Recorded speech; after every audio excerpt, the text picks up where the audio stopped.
course, the independent Republican Mike Graham. We've been talking about Prince Harry an awful lot, and we're going to talk about it a little bit more with Rafe Heydel-Mankoo, historian, broadcaster and senior fellow at the New Culture Forum. Rafe, a very good morning to you, or good afternoon to you, I should say. The latest development in this story is even more remarkable, perhaps, than anything that's gone before, which is that the Taliban are now responding to Prince Harry and basically calling him a war criminal and a loser. I mean, it's extraordinary, isn't it, what he's done for himself here?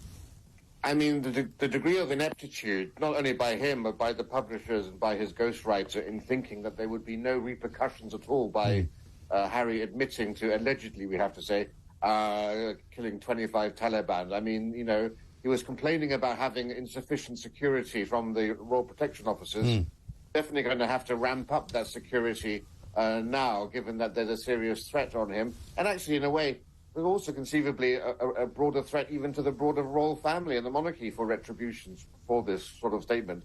Completely inept. You know, Harry admitted that he's taken cocaine and mushrooms and cannabis, and you sort of have to wonder whether he was on any of those substances or all three when he agreed to just sell his soul to these publishers like this and divulge so much material that's, you know, security risk, scandalous and downright tawdry. Well, exactly right. I mean, some people are saying as well that the cannabis use may actually be playing a part here, because you may or may not know that when Peter Hitchens ever appears with me on a Monday, he's got a very strong line on marijuana, and he talks an awful lot about the crimes that are committed by people who are high on marijuana. I've actually got this from Sandy, one of the viewers of the show. I have a couple of friends whose sons took marijuana when they were young. Now they're older. They're delusional, paranoid shells of their former selves, like Prince Harry. Peter Hitchens speaks passionately about the adverse effects of this drug on young men. And you have to wonder, because he is clearly in a sort of, you know, delicate state, I would say, in terms of his mental health, whether the drugs had an effect on him. Yeah, you have to. I mean, I lean more to the idea that he's had far too much therapy. Yes. And far too much sitting in a circle drinking ethically sourced chai, singing Kumbaya with Meghan, and that's the source of all this. Yes. Because, you know, you got to ask, when did our soldier prince who killed these 25 become our soy prince? You know, 2012, killing 25 Taliban. 2016, he meets Markle, Meghan Markle, and then 2019, he's scared of his brother for breaking his necklace and his dog bowl, and then calls not his wife, but calls his therapist first and foremost. I mean, we've seen the complete emasculation. And, you know, for an army man to admit having his backside kicked by an RAF man, I think is the worst thing of all, if you know anything about the army. Well, I mean, the army and all the people who are in the army that I've spoken to are absolutely horrified that he has effectively betrayed all of what the military stands for by, one, completely and utterly misrepresenting the way that they refer to the enemy, and completely misrepresenting the way that the British Army operates and the British military operates, because it does not operate like some kind of lawless band of maniacs. You know, it conforms to the Geneva Convention. As somebody pointed out when I was listening to yesterday, if you end up in a field hospital in Afghanistan, you're more than likely as a British soldier to be lying next to a member of the Taliban who's also being fixed up by the British medical unit. Yeah, precisely. Let alone the oath of loyalty they swear to defend crown and country. Yes. And, you know, and the army take that very, very seriously, having royals as their colonels-in-chief. But also, how many soldiers do you know who actually brag about how many people they've killed? Well, I've never met one. Zero. I've never met one. Once have you heard. Exactly. No.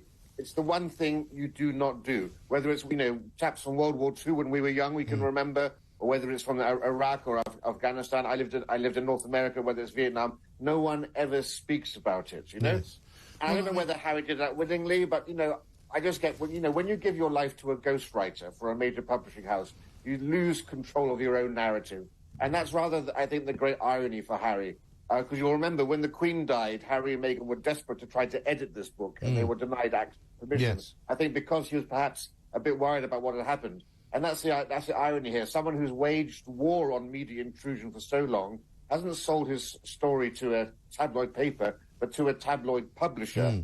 And even worse than that, you know, is that Harry's supposed to be this great champion of privacy and not having your private affairs aired in public, but he's driven a tank through his nearest and dearest's own privacy. Well, and indeed his own. I mean, as Piers Morgan would say, he's invaded his own privacy. I now know that he's been circumcised, which is not something I ever wanted to know or would ever asked him.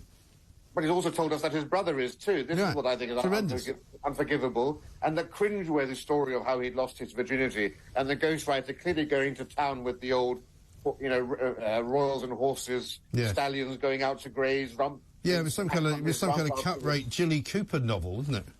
And the problem here is, right, he's given up on Britain. You know, Harry and Meghan have blamed... It's always everybody else's fault. Everything that's happened to them, it's the monarchy's fault. Yeah. It's the media's fault. Yeah. Then in the Netflix documentary, it's actually everyone who voted for Brexit. It's their fault, too. Yeah, I'm surprised, actually, they haven't blamed Brexit yet.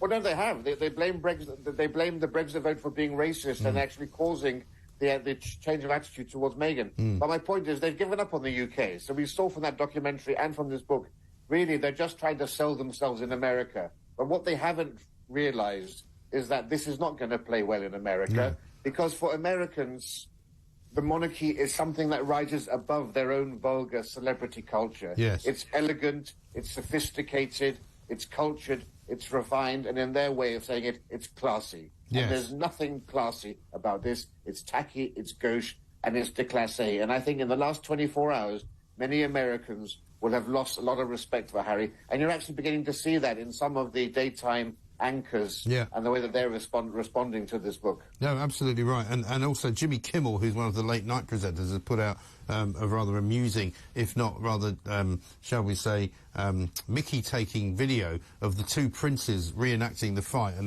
he's actually got the princes done up as Prince, you know, formerly known as, you know, playing guitar at the end and dressed in ridiculous outfits with big hair, having a fight. And so there's a kind of ludicrousness now that's going to be attached to the two princes, because they are coming across as ludicrous. And I don't think William deserves to, but Harry certainly does. Well, actually, I've been generally surprised and heartened to look at a lot of the comments on Twitter and social media of people saying that their respect for Prince William has actually increased. Yes. Hugely. They're saying, you know, and as I said to someone yesterday, Prince Harry should be quite lucky, should think he got himself off quite lightly by having his necklace broken. In an earlier era, he would have been sent to the Tower of London for the things that he's been saying. But I think, you know, good for William in this regard. Yes. Oh, I think that's absolutely right. But where does it end? Because, you know, we keep being told that, you know, the royal family will not respond, that the King will not say anything, that Camilla will not say anything, that William will not say anything. I don't believe that will be able to kind of last forever, will it? Well, actually, it's put them in a very good position, actually. It's a very good power play on their part. They have risen above it, and they've carried on with their duty. That's the most important thing. They're being seen to be doing good. Because, you know, imagine doing this 4 months after the Queen has died and 4 months before your father's coronation. This is the period for the King, which is the most sensitive. Between accession and coronation, it's still a sensitive period of transition. The King is supposed to be cementing his role, reintroducing himself to the nation and to the Commonwealth realms, who don't really know him that well, and securing not only his new stamp on the monarchy, but cementing, that again, the bond between the Crown and the people. And it's supposed to be all about unity and positivity, and Harry has ridden a horse and coaches through that. So I think the monarchy, by trying to actually avoid discussing this at all, is the right way to do it, as all minds should actually be focused on the coronation itself. Yes. Well, we'll see whether that remains to be the case. A lot of people agree with you. Rafe, thank you very much indeed. Rafe Heydel-Mankoo, historian, broadcaster, senior fellow at the New Culture Forum.